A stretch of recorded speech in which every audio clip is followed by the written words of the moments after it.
आज आम ओडिया समाजर ओडिया भाषार अनन्य श्रद्धार केन्द्र पूज्य गणकवि वैष्णव पाणीकर 142तम जयंती अवसर रे तांको जीवनी बायोग्राफी ओडिया और इंग्लिश रे लोकार्पण करिवार सु अवसर मते मिलिला।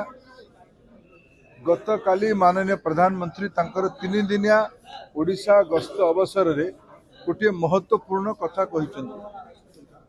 2036 जेतले ओडिशा 100 वर्ष पालन करिवो निजर जन्मर भाषा भित्तिक राज्य भावे 100 वर्ष पूर्व प्रधानमंत्री भावे से निजे कहले जे आम ओडिशा को एक वैश्विक मान्यता आड़कू नबा। ओडिशार सबु नागरिक मानकु से आह्वान करले समस्ते निजर दायित्व निर्वाह करंतु जे 36 मसीहा सुधा से कौन करेंगे। आगामी 12 वर्ष भितर ओडिशार नवजात शिशुठू आरंभ करिकी वयोवृद्ध नागरिक पर्यंत समस्त दायित्व भूमिका सक्रियतार आह्वान से कर मत लगुच आगामी 12 वर्ष सबु ओडियान पई एक सुवर्ण अवसर आनी दउची। ओडिया भाषा संस्कृति ओडिया जातिर एक पुनः परिचय तैयारी करने एक नवजागरण तैयारी करने जिते मु गणकवि वैष्णव पाणीकर विचार रे देखो अनुभव करुछि जे गणकवि वैष्णव पाणीकर विचार आज भी केते लोकादृत होछि, केते मनमोहक अछि, केते संस्कार धर्मी अछि। मु अत्यंत गौरवान्वित ए प्रकार उत्सव आसी। आज आम अंचल पे एक सौभाग्यर दिन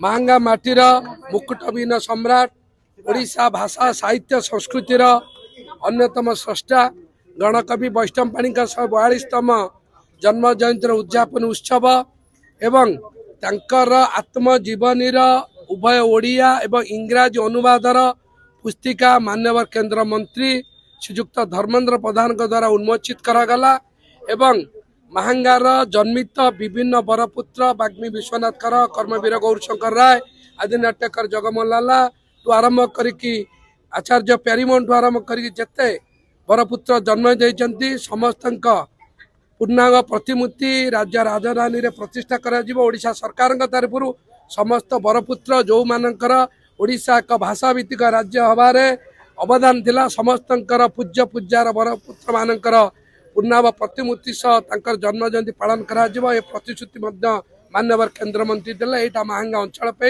ओडिशार साहित्य संस्कृति कवि समस्त नाट्यकार एक शुभर दिन एवं खुशीर दिन थिला।